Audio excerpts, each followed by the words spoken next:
Hello friends, मैं हूं विनय मिश्रा और आज हम लोग डिस्कस करने जा रहे हैं सिविक्स का जो नेक्स्ट टॉपिक है, जो कि बहुत ही इंटरेस्टिंग और काफ़ी इंपॉर्टेंट है। तो इससे पहले मैंने लेक्चर 1 एंड लेक्चर 2 आपके लिए अपलोड कर रखा है, इसलिए आप जा करके उसको 1.5 और 2x पे जल्दी जल्दी देख करके आकर के इस थर्ड लेक्चर के साथ जुड़ सकते हैं। लेकिन अगर आपने उस लेक्चर को 1 एंड 2 को नहीं देखा है तो इससे कोई घबराने की बात नहीं है, आप आसानी से आज के लेक्चर को भी बहुत ही अच्छे तरीके से समझने वाले हैं। और ये मेरी कोशिश होगी कि आपके लिए मैं इनको बिल्कुल इजी बना दूं। बट यहाँ सिर्फ आप इस टॉपिक को समझ पाएंगे, लेकिन इसके साथ ही साथ बाकी टॉपिक्स को भी काफ़ी अच्छे से कवर्ड किया गया है। और हिस्ट्री का भी मैंने अपलोड कर रखा है, नेशनलिज्म इन यूरोप का सारा लेक्चर, तो उनको भी जाके वहाँ देख सकते हैं। और चूंकि मैं इसलिए आपसे भी कह रहा हूँ कि मेरा उसमें बहुत ज़्यादा मेहनत किया हुआ है, साथ ही साथ आप सोच सकते हैं कि आपके लिए जो कंटेंट तैयार किया गया है उसमें मेरा 10 साल का टीचिंग एक्सपीरियंस भी उसमें इंक्लूडेड है, जिससे कि मैंने अक्सर देखा है कि बच्चों को एसएसटी में खास करके सेंटेंस बना करके लिखना और क्वेश्चंस का आंसर लिखना ये बहुत ही ज़्यादा मुश्किल हो जाता है। तो इसके लिए मैंने कंटेंट को ऐसे तैयार कर दिया है कि जिससे कि आप आसानी से उनको जा करके एग्जाम में एज इट इज लिख सकते हैं, और या तो आपको लिखने में बहुत ज़्यादा वो हेल्पफुल होने वाला है, जिससे आप बाकी बच्चों की तरह भी 98, 99 और 100 मार्क्स ला सकते हैं। तो आइए हम लोग सीधे चलते हैं अपने टॉपिक पे। जो आज का हमारा जो टॉपिक है वो है एकोमोडेशन इन बेल्जियम। तो देखते हैं वहां पर एकोमोडेशन का मतलब क्या होता है, तो इसको हम लोग समझेंगे कि एकोमोडेशन का मतलब क्या होता है। तो यहाँ पर देखेंगे सबसे पहली चीज कि जो एकोमोडेशन है इसका मतलब क्या हुआ, कि आप देखेंगे कि एकोमोडेशन का मतलब होता है एक साथ। सीधा आप ये जान लीजिए इसका मतलब क्या होता है, तो एक साथ। तो अब यहाँ देखेंगे कि बेल्जियम में, जहाँ की आप पहले लेक्चर को देखेंगे तो वहाँ एक बहुत बड़ी समस्या थी। तो वो समस्या क्या थी, वो प्रॉब्लम क्या थे, कि वहाँ के जो लोग थे वो लैंग्वेज के बेसिस पे डिवाइडेड थे। मतलब कि कुछ लोग वहाँ पर डच बोलने वाले थे तो कुछ लोग वहाँ पर फ्रेंच बोलने वाले थे, और उन दोनों के बीच में जो रिलेशन था, जो कॉन्फ्लिक्ट था, वो बहुत ही ज्यादा बढ़ चुका था। तो जिसके वजह से अब वहां पर लोगों ने, खास करके किसने, तो जो डच स्पीकर्स थे उन्होंने प्रोटेस्ट करना शुरू किया, क्योंकि उनका यह मानना था कि जो फ्रेंच स्पीकर हैं वो काफी वहां पर बेनिफिटेड हो रहे हैं बेल्जियम में इन कंपैरिजन टू डच, और जो डच वाले हैं वो पॉपुलेशन में ज्यादा है। तो आप पहले लेक्चर को देखेंगे तो बहुत ही अच्छे से क्लियर होगा। तो कुल मिला करके उन दोनों का बीच का जो रिलेशन था वो बहुत ही खराब हो गया। वहां भी बाकी देशों की तरह रिवोल्ट, प्रोटेस्ट होना शुरू हो चुका था।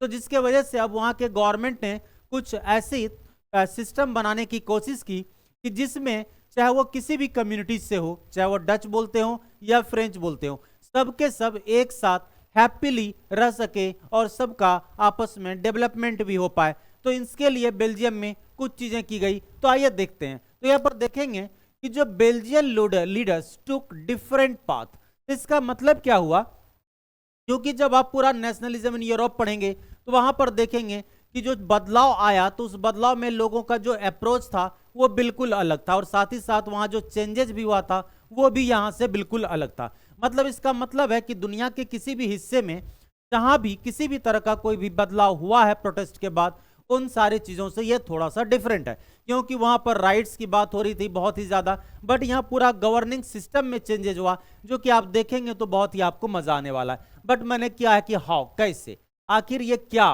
कैसे या क्या क्या हुआ है आखिर चेंजेस, और कैसे जो बेल्जियम्स लीडर हैं उन्होंने थोड़ा सा अलग रास्ता चुना। तो यहाँ पर देखेंगे कि दे रिकॉग्नाइज्ड, पहला चीज क्या है, एग्जिस्टेंस ऑफ रीजनल डिफरेंसेस। सबसे पहली चीज क्या होती है कि वहां के लोग, जो खास करके वहां के लोग से मेरा क्या मतलब है, तो ये है डच। जो डच ने वहां पर प्रोटेस्ट किया था, चाहे उसका डिमांड जो भी रहा हो, ये मैं अभी नहीं बताऊंगा, ये आपको पहले दूसरे लेक्चर को अटेंड करना पड़ेगा, क्योंकि नहीं तो वीडियो काफी लंबा चला जाएगा। तो वहां पर जो डच स्पीकर हैं उन्होंने जो डिमांड रखा, तो इस चीज को वहां पर जो फ्रेंच गवर्नमेंट था, मैं ये बोलूंगा कि यहां पर फ्रेंच गवर्नमेंट नहीं, फ्रेंच स्पीकर का गवर्नमेंट था। कौन था, तो फ्रेंच स्पीकर का गवर्नमेंट। उन्होंने इस बात को एक्सेप्ट किया, इस बात को उन्होंने माना कि रीजनल डिफरेंसेस जो है वो हमारे यहाँ पर है, और उस रीजनल डिफरेंसेस को और साथ ही साथ कल्चरल डाइवर्सिटीज को उन्होंने एक्सेप्ट किया कि नहीं, ये हमारे देश में होना चाहिए। इसका मतलब क्या है कि जैसे आज हम लोग अपने देश की बात करें, इंडिया की, यहाँ पर अलग अलग लैंग्वेज बोलने वाले लोग हैं, अलग अलग रिलीजन के भी लोग हैं। तो दैट मीन्स कि ये सबसे पहला टारगेट क्या है कि यहाँ के गवर्नमेंट उस सभी का सम्मान करेगी कि अलग कोई रिलीजन को फॉलो करता है तो उसके भी रिलीजन को उसी नजरिए से देखना चाहिए जैसे वो खुद जिस रिलीजन को फॉलो करते हैं, मतलब उनके नजरों में सारा का सारा रिलीजन, कास्ट, जेंडर सबके सब बराबर होनी चाहिए। तो इन्होंने इस चीज के एग्जिस्टेंस को माना कि हमारे अगर दो भाषाएं हैं डच एंड फ्रेंच तो उन दोनों भाषा को सम्मान मिलना चाहिए। और जो कल्चरल डाइवर्सिटीज है, इसका मतलब है कि जो फ्रेंच बोलने वाले का डाइवर्सिटीज है दैट मीन्स कि या फिर डच वाले का है तो उनके डाइवर्सिटीज का भी सम्मान होना चाहिए। इसका मतलब है कि वो दोनों ही चीज देश में होना चाहिए। मतलब ये है कि ऐसा नहीं कि जो डच अगर फ्रेंच स्पीकर वहां पावरफुल है तो डच स्पीकर को कंट्री से ही एक्साइल कर दें, ऐसी कोई भी बात नहीं। उनका ये मानना है कि नहीं, हम लोग सब साथ में रहेंगे। बहुत अच्छी बात है। तो देखेंगे कि 1970 में जब इन्होंने इस चीज को माना तो अगला चीज उन्होंने क्या किया कि दे एमेंडेड कॉन्स्टिट्यूशन। अमेंडमेंट का मतलब क्या होता है भैया? संशोधन। अमेंडमेंट का मतलब क्या होता है? संशोधन हिंदी में। इसका मतलब क्या हुआ कि संशोधन का मतलब होता है कि उसमें कुछ चेंजेस किया गया, उसमें कुछ बदलाव किया गया। किसमें? कॉन्स्टिट्यूशन में। और ये चेंजेस कितनी बार की गई है? तो 4 टाइम्स। आप इसको भी याद रखेंगे कितनी बार की गई है, तो 4 टाइम्स। वहां पर कब? 1917 से 1993 के बीच में। इसका मतलब है कि 23 इयर्स में यहां पर 4 बार संविधान का संशोधन किया गया। और उसका पर्पस क्या है? Would enable everyone to live together. उसका पर्पस क्या है कि सब लोग साथ रह पाए। तो यहां पर कौन है? तो एक फ्रेंच है और दूसरा डच स्पीकर है। तो ये दोनों को एक साथ रखना है। कहां पर? With in the same country, मतलब एक कंट्री के अंदर दोनों को साथ में रखना है। ये पर्पस है किस चीज का? तो अमेंडमेंट ऑफ द कॉन्स्टिट्यूशन। अब जरा सोचिए कि अगर एग्जाम में वो 3 मार्क्स में ये क्वेश्चन पूछ दे कि what was the purpose of amendment of constitution in Belgium, तो बेल्जियम में कॉन्स्टिट्यूशन को अमेंडमेंट करने का पर्पस क्या था? तो आप बिल्कुल यहां से लिख सकते हैं बहुत ही अच्छे तरीके से। मैं तो कहता हूं पूरा, तो आप लिख सकते हैं बिटवीन 1970 एंड 1993 दे अमेंडेड, और वहां से यहां तक लिख सकते हैं। तो मेन पर्पस क्या था कि सारे लोगों को एक साथ रखना। अगर ये एमसीक्यू में भी बना देता है और स्टेटमेंट 4 दे देता है तो आप फंस जाएंगे। और ये तो सबसे खास बात AR के लिए बहुत इंपॉर्टेंट है, असर्शन रीजन के लिए बहुत ही ज्यादा। आपको वहां पर क्या लिख देगा कि जो बेल्जियन कॉन्स्टिट्यूशन अमेंडेड 4 टाइम्स, और नीचे में लिख देगा enable everyone to live together within the same country. फंस गए। जैसा कि मैंने पहले कहा कि assertion reason is not tough, वो टफ नहीं है, बल्कि अगर आपने रटा है, सिर्फ आपने फैक्ट रटा है, कॉन्सेप्ट नहीं है, तो फिर आप असर्शन रीजन का आंसर नहीं कर पाओगे। ये बात 100% तय है, आपसे नहीं होगा। इसीलिए आपके पास कॉन्सेप्ट होना चाहिए और चीजों को थोड़ा सा डिटेल में पढ़ना पड़ेगा आपको। तब देखते हैं कि बेल्जियन मॉडल किस में चेंज, जो अमेंडमेंट किया गया, तो उस अमेंडमेंट में 4 बार जो चेंज किया गया, तो वो 4 कौन कौन से बदलाव है, वो 4 कौन कौन से चेंजेस हैं जो कि बेल्जियम में लाया गया है। इन चारों चीजों को हम लोग देखेंगे। तो पहला चीज देखते हैं कि number of Dutch and French speaking minister shall be equal in the central government. तो पहला चीज अब इन्होंने क्या किया, जहां सिर्फ फ्रेंच स्पीकर्स का गवर्नमेंट होता था, अब नहीं, यहां पर डच के भी। इसका मतलब क्या है कि सिर्फ फ्रेंच स्पीकर ही मिनिस्टर बनते थे, बट अब क्या होगा, डच भी बनेगा। इसका मतलब है कि अगर टोटल 10 मिनिस्टर्स बनता है वहां पर, कितना, तो टोटल 10 मिनिस्टर्स बनता है, तो 5 होगा कहां से, डच स्पीकर से, और 5 कहां होगा, फ्रेंच स्पीकर से। तो बहुत अच्छी बात, अब तो अधिकार दे ही दिया गया इसको। अब दोनों का मिनिस्टर बराबर होगा तो दोनों के लिए प्रोग्राम एंड पॉलिसी ऐसा बनेगा जिससे कि दोनों का बेनिफिट हो। ये तो अच्छी बात है, ये पहला मिला। अब देखेंगे many powers of the central government have been given to state government. बहुत अच्छी बात। अब इन्होंने खास करके कितना में, 2 रीजन्स में। तो मैं कहूंगा एक बार इस डेटा को भी ध्यान में रखिएगा, कहीं एमसीक्यू में पूछ दे कि कितने स्टेट गवर्नमेंट को सेंट्रल गवर्नमेंट से पावर लेके दिया गया था, तो आप शायद वहां पर कंफ्यूजन हो सकता है, 2 3 4 5 6 ऐसे 2 3 4 5 6 दे दे तो आप फंस सकते हैं। तो 2 वहां पर ध्यान में रखेंगे। तो यहां पर क्या हुआ कि सेंट्रल गवर्नमेंट से पावर लेकर के स्टेट गवर्नमेंट, कितने स्टेट गवर्नमेंट को, तो 2 स्टेट गवर्नमेंट को पावर दिया गया। इतना ध्यान रखेंगे। The state government not subordinate to the central government. इसका मतलब क्या है कि अब ये जो स्टेट गवर्नमेंट है वो सिर्फ सहयोगी नहीं है, मतलब सेंट्रल गवर्नमेंट का सिर्फ ये हेल्पर नहीं है, बल्कि अब इसके पास भी अपना पावर है रूल एंड रेगुलेशंस बनाने का। तो कैसे, ये तो मैं आगे इसी चैप्टर में बेहतरीन बनाने वाला हूं, जब मैं यूनियन लिस्ट, स्टेट लिस्ट और कॉन्करेंट लिस्ट को डिस्कस करूंगा, तब तो फिर आपको बहुत ही मजा आने वाला है। तो दैट मीन्स कि अब इतना समझ लीजिए कि सिर्फ ये सेंट्रल गवर्नमेंट का ऑर्डर नहीं मानेगा, बल्कि इसके पास भी रूल एंड रेगुलेशंस बनाने के पावर्स हैं अपने अपने स्टेट में। और यहां पर कितने, तो सिर्फ 2 स्टेट में इसको अपना रूल एंड रेगुलेशंस बनाने का राइट्स है। दैट मीन्स कि सिर्फ इसको सेंट्रल गवर्नमेंट का रूल एंड रेगुलेशंस फॉलो नहीं करना, या हर बात उनको फॉलो करना इसके लिए कंपलसरी नहीं होगा। ठीक है। अब जो ब्रुसेल्स है, ब्रुसेल्स आपको याद है ना, ब्रुसेल जो है वो कैपिटल है बेल्जियम का। तो ब्रुसेल्स में एक सेपरेट गवर्नमेंट होगा। पूरे देश में तो जो गवर्नमेंट है तो है ही, यहां पर एक अलग से सेपरेट गवर्नमेंट होगा जिसमें कि both communities have equal representation. तो इसका मतलब, जबकि आपको याद होगा कि ब्रुसेल्स के बारे में मैंने बताया था कैपिटल में कि यहां पर कंडीशन क्या था, तो यहां पर 80% फ्रेंच स्पीकर था और 20% डच स्पीकर था। ठीक है। और जबकि ओवरऑल पूरे, ये तो कहां की बात है, तो ये तो ब्रुसेल्स की बात है। ठीक है। जबकि अगर ओवरऑल कंट्री की बात करें, ओवरऑल की बात करें, तो वहां पर क्या था कंडीशन, कि आप देखेंगे कि यहां पर डच बोलने वाले का जो पॉपुलेशन था वो बहुत ही ज्यादा था। डच स्पीकर यहां पर क्या था, बहुत ही ज्यादा था, 59%। और वहीं फ्रेंच स्पीकर जो था वो था आपको कितना, 40%, आपको याद होगा। ठीक है, जो मैंने पहले बताया। तो कुल मिलाकर के देखेंगे यहां भी मिनिस्टर्स को इक्वल किया है, तो यहां भी मिनिस्टर को इन्होंने इक्वल कर दिया, जितना मतलब फ्रेंच स्पीकर का होगा उतना ही डच स्पीकर का। तो बहुत बढ़िया बात।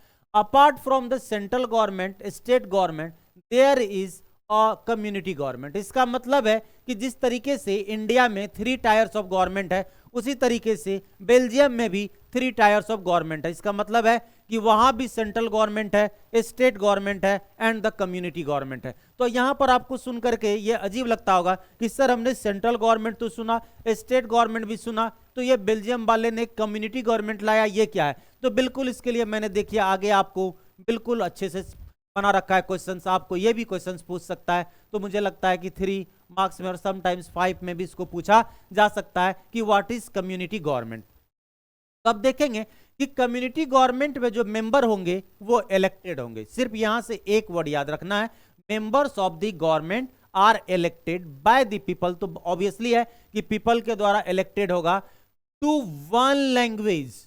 टू क्या होगा, तो टू वन लैंग्वेज, ध्यान रखना है क्या होगा,